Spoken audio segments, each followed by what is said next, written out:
Hi everyone, welcome back to my channel. My name is Sarah and I am a lifestyle blogger, and I also stream on Twitch. I have not streamed on Twitch for a while, but I do those things as well.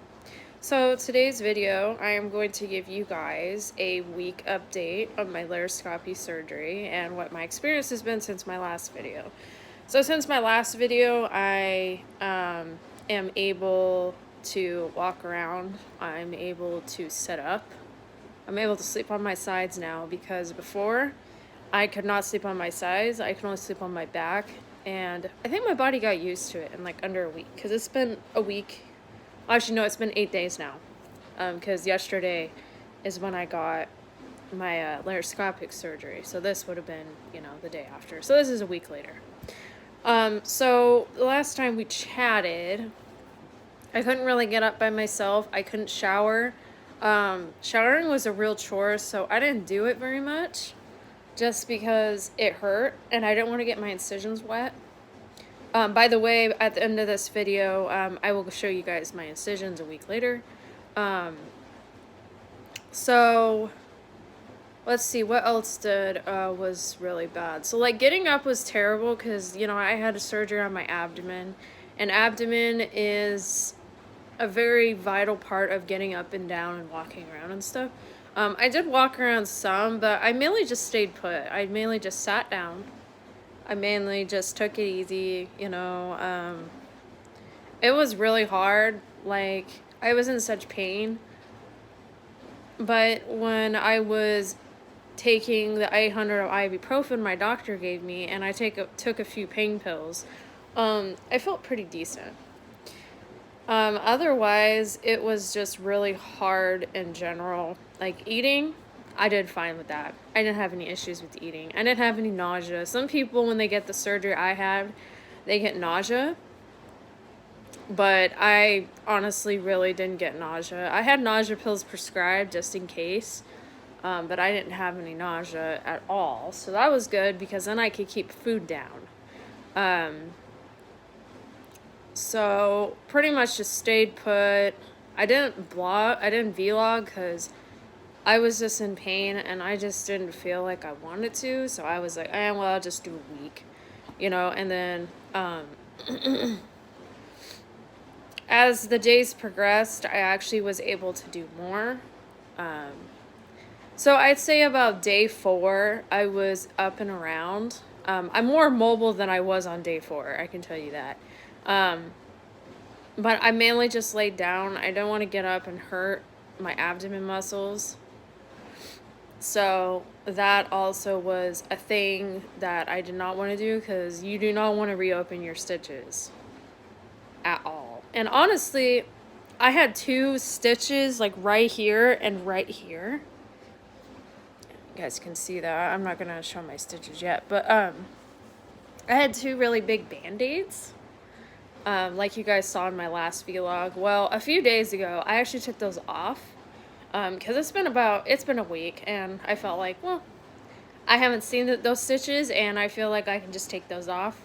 And honestly, I uncovered them, and they're just like a little tiny X.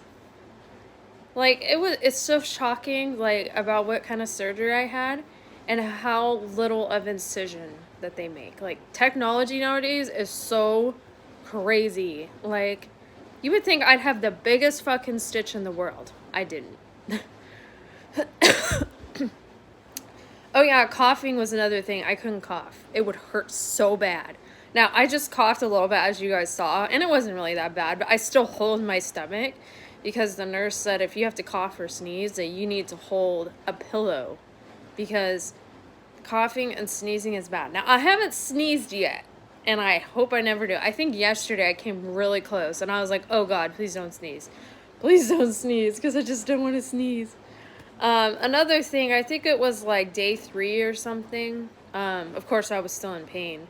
But I went to the bathroom in the morning. I finally got up, and I was like, okay, I need to go to the bathroom. I was going to the bathroom, or I was trying to, because bladder dysfunction, or what is it? Bladder retention, I'm sorry, is a thing that definitely happened on day 1. So I was sitting there just going to the bathroom, like any other person does. So just, taking my time because of the bladder retention and stuff. And I started to feel really, really, really hot for some reason. Like, I was really hot. And then I started to feel nauseous. And I'm like, oh, great. Because I didn't have much food on my stomach. I was trying to eat light. I was trying to, like, have Activias and all of that. And I was just like, oh my God. Like, I felt like I was going to puke. And I was like, oh, great. I'm not supposed to puke. It's going to hurt so bad. Not just the puking coming up. It's just the puking coming up from my abdomen. Because, when you throw up, your abdomen muscles are used extensively. So I'm glad I actually didn't throw up. And, like, that was the fastest I've moved. Because I felt so dizzy. I felt so hot. And I felt like I was going to puke. So I ran, and I'm not supposed to be running it this way. I ran to the bedroom and laid down, and about a couple minutes, it was gone. It was really confusing. I was just like, wow. And I had the fan blowing on me, and so it was really weird. Like, it was just like my temperature just fluctuated really high for a second, and then it went down. So I did not have a fever. They say to take your temperature, but I didn't have a fever. I actually progressively got better as the days went along. So about day 5, I was able to go to the bathroom fully. My bladder retention was not in effect, and to this day it's not. And this is day 8. So I was able to do a valve movement as well. I know, gross TMI, but for some people that are going through this experience, I'm gonna say some stuff that's like, didn't need to know that, Sarah, but yeah, so number 2 didn't happen until about 5 days, which I was kind of worried because sometimes when people have this kind of surgery, the bladder retention definitely happens. That happened to me.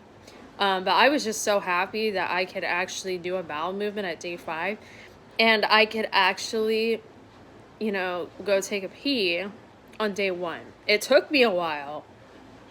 But, I didn't want to push the muscles to go pee like I usually do, so I just sat there for a good 5 or 10 minutes, which usually don't take me that long. I'm young, and it takes me maybe like 2 minutes. So, it's actually been a good, 3 to 4 days since I've been able to do more. So, like, I could start to be able to do the dishes. I have not taken out the trash just because I'm not supposed to be lifting many things. Like, I can lift a plate, I can lift, I can scoot a table over. I moved my cat's other cat tree, and that wasn't too bad. I just scoot things on the floor. I can actually go down on the ground and, like, pick up something. I can do that, but I get down on the ground a certain way, so my abdomen, that is still healing a little bit. It's actually almost pretty much healed, but so I don't, like, move in the wrong way. So yeah, like I said, I've been able to do the dishes. I do not vacuum because vacuuming is not recommended, because sometimes you do have to lift up the vacuum, and I'm not gonna do that right now. So plugging things in on the ground, a little difficult, but it's getting better. Let's see, anything? Let me see if there's anything else. Showering, I didn't do until about day 3 or 4. Like I said, because it was really hard to take a shower. Luckily, I had a shower chair to sit on. And my boyfriend actually helped me take a shower. He assisted me. He used, like, the little cup to wash my hair off and rinse my body. I was very, very nervous to take a shower, and this is why. Because my stitches at that time, I could get them wet in the shower, but I was just worried that the warm water was just going to aggravate it and it was going to hurt. And at this time, I still had all my bandages on. Now, I don't have any bandages on anymore. I took them off, I think, like 2 days ago. I just thought, well, I know I'm going to see a good amount of bruising, which I am seeing a lot of bruising. It's not like turning purple or anything. It's turning yellow, which is fine. If it was turning purple or any other color, then I would have to report it to my doctor. But otherwise, it's just yellow. Like, the one in my belly button is yellow, where they mainly entered my body. So that was a good thing. So, alright, so I'm going to show you guys my stitches here without showing too much. Oh, okay. Oh, okay, that's not gonna work. So, without showing too much of myself, of course, but, let's see if you guys can see that. You should be able to.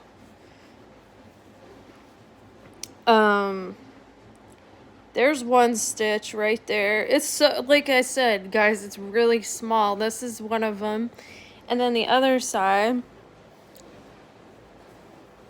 let's see here. Kind of have a little bit of a dress on because I didn't want any. Oh, okay, so I don't really have this one out per se because it kind of started bleeding a little bit, but as you can see, if I can, yeah, it's not too bad of a stitch. So like I said, it's like a little tiny X. It's not really that much. So, yeah, let's see here.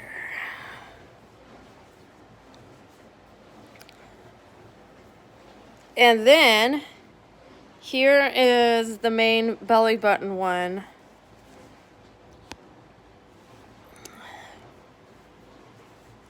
And yeah, there's the main belly button one right there. So yeah, as you guys can see, it does have some yellow bruising, like I said. It's very tender still a little bit, but that's to be expected.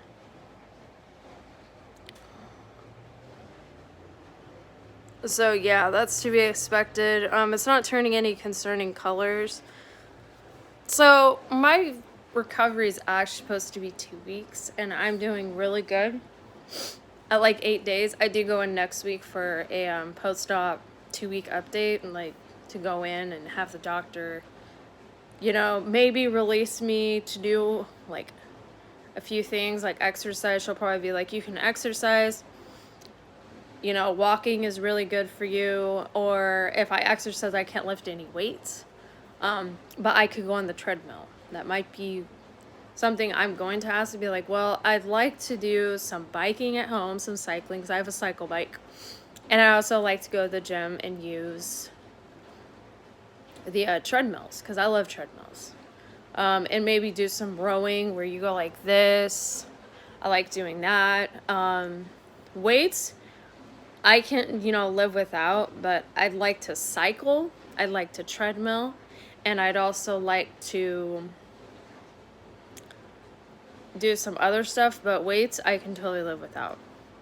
So anyway, guys, that is my update. I will be updating next week with my post-op appointment. And I'll let you know, guys, know what is she going to release me to do. And she did a very good job. Honestly, my recovery probably would be a month if she did a terrible job. But the fact that I am getting to do this much by day 8, like I'd say about day 5, I was starting to, you know, do things myself.